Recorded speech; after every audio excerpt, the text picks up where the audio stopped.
All right, so today what I want to talk about is the SOS mechanism of bacteria. So if you've not heard of this, the SOS mechanism, so it's originally thought of as a response to DNA damage, and as a way that if there was DNA damage, that organisms could initiate a repair response to fix up the DNA and make the system work again. But actually, it's more recently, it's actually been found to be a system that regulates adaptive mutation. So basically, one of the things with the SOS response is that it can repair DNA damage, and some of that is, if DNA is broken, it has to figure out how to fix it, which may include, modifying some bases or inserting some so that they work correctly. So also though, if you need to adapt your own genetics, you need to do similar things. And so the SOS response is also triggered if the organism is under stress. So for example, if it can't find any food source, it might trigger the SOS response. And in these cases, what the SOS response will do is it will actually cause mutations to occur, and so this will generate mutations. It'll also um, cause mutations generally specifically in the types of genes that are likely to resolve the problem. So, for example, in metabolism genes. And then when the stress is no longer there, it reverts back to the normal type of replication. So anyway, the what's interesting about this is most people think about mutation as happening as part of a breakdown of cellular organization, that basically the cells lose competency for replicating themselves. And so this idea that that happens under stress kind of emphasized that sort of bias. But it actually turns out that that's not the case. It isn't that the cells lose competence. It's that the cells have competence for more than one thing. They have competence for very high fidelity mutations. They also have competence for introducing mutations. Now, this is often saying that they usually have one that's high fidelity and one that's low fidelity or error prone. And I'm not sure that that's actually the case, because if the mutational spectrum is sufficiently limited, then this is actually a capacity of the cell for introducing changes, not necessarily errors. So there's a difference between a change and an error. So an error would be something where an arbitrary something would change, and so you would anticipate that the general distribution of errors would match what would happen, the general distribution of what would happen if you made a change at actual random. Um, and so But if the actual changes that do occur are biased in a way that is specifically pro adaptation, then that's no longer a haphazard mutation. It's no longer error prone. It's actually a competency of the cell. So what's interesting, so the cell has encoded in it more than one DNA polymerase. So DNA polymerase is what makes the polymers of DNA. It's what copies the DNA. And so cells actually have more than one of these. Um, and in bacteria, what happens is it's got one that's high fidelity, so it makes an exact copy. And so when the organism is under stress, it it doesn't use that DNA polymerase. It switches to a different one. So there's literally an enzyme encoded that that is there for the purpose of introducing mutations. Um, and so when the cell needs mutations, it uses that polymerase, and when it no longer needs mutations, it stops. So anyway, this is a really interesting article. Kind of gives a little bit of background on the mechanism and such. So for example, so E. coli is where it's really well studied. Um, so let's see here. There's a regulon called Lex A, and so there's a repressor for it. Um, and so when there is the need for this mutation, the repressor basically, I think it self-immolates, but then the Lex A regulon gets expressed, which includes a whole bunch of genes. All right, and so so it's got some recombination genes. So that's what Rec A, Rec N, um, and I think RUVAB is a repair gene. But these are recombination genes. All right, nucleotide excision repair genes. Right, and then the error-prone DNA polymerase genes, DNA polymerase 4, DNA polymerase 5, and DNA polymerase 2.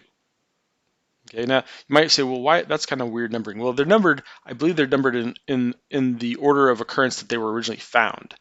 So it's actually DNA polymerase 3 is the one that that prokaryotes usually use uh, to do high fidelity replication. And the reason why it's kind of interesting because they found the DNA polymerase and then they're like, oh yeah, this is it. But then they disabled it and it still worked. And so then they found another one and they disabled it and it still worked. And finally on the third one, when they disabled that one, well then replication was broken and the organisms didn't work anymore. So so there's literally 3 DNA polymerases that each have a slightly different operation and have slightly different mutation abilities. So there's a interesting Wikipedia has an interesting little table on DNA polymerases, and so they're grouped into families.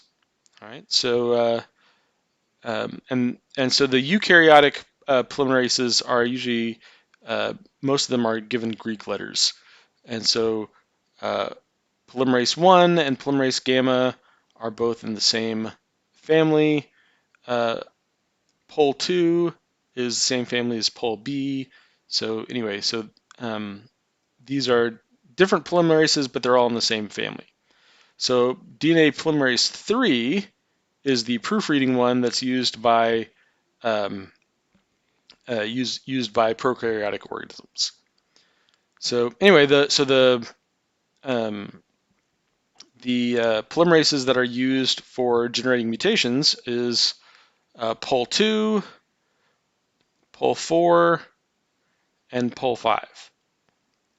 I believe it's been a while since I read about this, but I think it's Pol 4 that is the most mutating.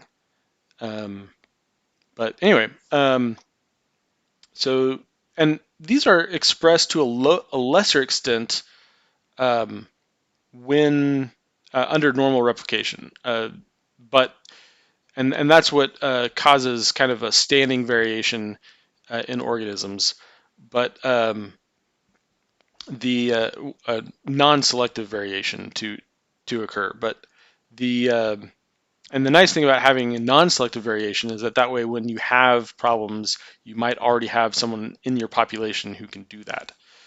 But anyway, it's just really interesting that normally it's using DNA polymerase 3. Oops, we've got a problem. We're going to switch DNA polymerases, and now we're going to introduce these new DNA polymerases, which are going to make modifications to the DNA until our stress is relieved, and then we'll go back to making exact copies again.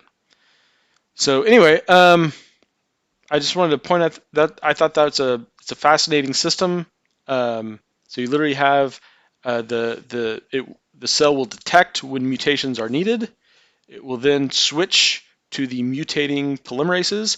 There's also I don't have the paper loaded up, but I think it's called something to the effect of adaptive mutagenesis is based on error-prone DNA combined with selected gene amplification. And so basically what it was saying is that the way that it's working is that the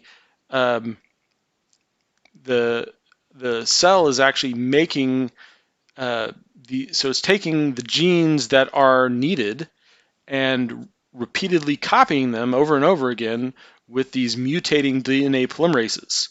And it does this over and over again until it finds one that works. So it's really interesting that it literally it has the gene that needs, or maybe not this specific gene, but the set of genes. So if I'm having a problem with um, with metabolism, if I'm not getting enough food, well, let's find the metabolism genes. Let's make lots of copies of them, but let's make lots of copies of them with the mutating polymerases. And then once we find a version of these that work, we will turn off the mutating polymerases, switch back to the regular DNA polymerases, the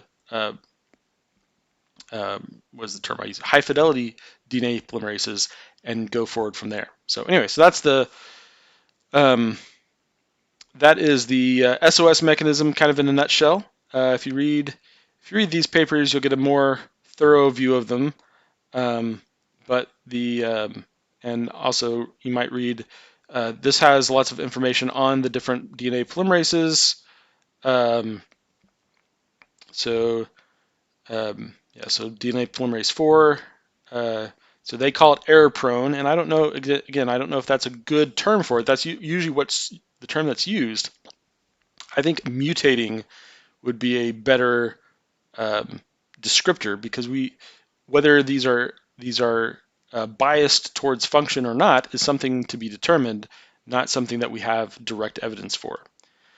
It is, in fact, so whether it's non-targeted, that's kind of a loaded question. The specifics of the mutations are not targeted, but it's possible that the genes that are, it actually looks like the genes that are needing mutation are targeted. Let's see here. So during SOS induction, polymerase 4 production is increased tenfold. So anyway, so and a lot of this discussion is geared towards its role in damage.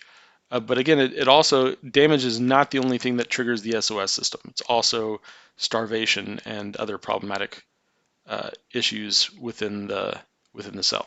So anyway, it's a fascinating mechanism, and I hope you look into it more.